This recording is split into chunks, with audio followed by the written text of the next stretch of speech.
Before watching the video, don't forget to subscribe to our channel by clicking the subscribe button below and clicking the bell icon to be notified whenever we publish a new video.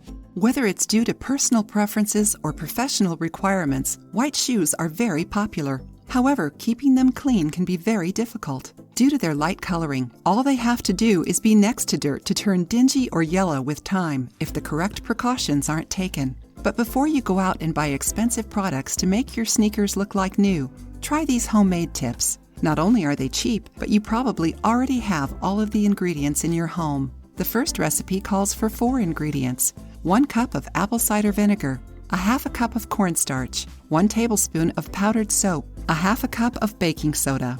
In order to make this cleaning solution, start by mixing the baking soda with the apple cider vinegar. Rub this mixture on the dirtiest parts of your shoes and scrub them using a toothbrush. Then clean the rest of your footwear using a larger brush.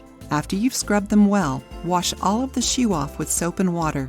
Next, remove the shoelaces and let them soak in the vinegar and baking soda mixture. Let them sit for at least 20 minutes. Then rinse them out with soap and water. While your shoes are drying, dust some cornstarch over them. After they're completely dry, shake them in order to remove the cornstarch. Finally, rub a clean, dry cloth over them.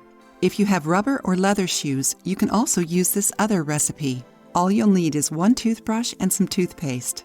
Squeeze the toothpaste on the toothbrush and scrub the whole shoe. You'll gradually see the color begin to lighten. When you think it's all clean, use a clean, damp cloth to remove the toothpaste. Do you know any other tips for keeping your shoes white? Tell us in the comments section. If you liked the video, give it a thumbs up and share it with your friends. For more recipes and tips, subscribe to the channel.